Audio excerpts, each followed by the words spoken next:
అబద్ధపు హామీలతో అధికారంలోకి వచ్చిన కాంగ్రెస్ పార్టీ ఆ హామీలను అమలు చేయలేక బీఆర్ఎస్పై ఎదురుదాడి చేస్తుందన్నారు ఎమ్మెల్యే కడియం శ్రీహరి. ఎన్నికల కంటే అమలు చేయలేని హామీలతో ప్రజలను మభ్యపెట్టిందన్నారు. అధికారంలోకి వచ్చిన తర్వాత దాటవేత ధోరణి అవలంబిస్తుందని మండిపడ్డారు. వచ్చే పార్లమెంటు ఎన్నికల్లో కాంగ్రెస్ పార్టీకి ప్రజలు బుద్ధి చెప్పడం ఖాయమని కడియం శ్రీహరి స్పష్టం చేశారు.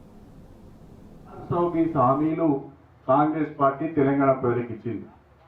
కాంగ్రెస్ పార్టీ మాటి మాటికి చెప్పిన మాటే పదే పదే చెప్పడం వలన కేసీఆర్ కన్నా భారత రాష్ట్ర సమితి ప్రభుత్వం కన్నా మెరుగైన పెన్షన్ ఇస్తాం, మెరుగైన రుణమాఫీ చేస్తాం, మెరుగైన రైతు బంధు ఇస్తాం, మెరుగైన అంతేకాకుండా ప్రతి మహిళకు కూడా 2500 రూపాయల చొప్పున ఆర్థిక సాయం చేస్తామని చెప్పి ఏమాత్రము ఆర్థికంగా వీలు కాని, ఏమాత్రము అమలు చేయడానికి వీలు కాని హామీలను ఇచ్చి ప్రజలను మోసం చేసి కాంగ్రెస్ పార్టీ అధికారంలోకి వచ్చింది.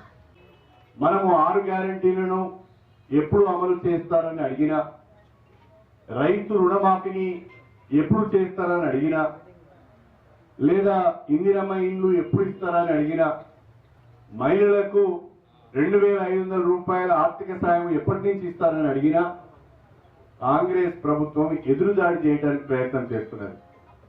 భారత రాష్ట్ర సమితి అక్కస్తో ఉన్నది. అధికారం కోల్పోయామనే ఆందోళనతో మేము ఇంకా కుదుట పడక ముందే మా పైన విమర్శలు చేస్తున్నారని చెప్పి కాంగ్రెస్ పార్టీ వాళ్ళు ప్రభుత్వం మాట్లాడుతున్నారు. అనేక రకాలైన మోసపూరితమైన హామీలను ఇచ్చినాం, ప్రభుత్వంలోకి వచ్చాం, ఇప్పుడు జరిగేది ఏం లేదు, ఒరిగేది ఏం లేదు, చూద్దాంలే అన్నట్టుగా కాంగ్రెస్ పార్టీ వ్యవహరిస్తున్నది. తెలంగాణ ప్రజలకు ఇప్పుడు అర్థమవుతున్నది.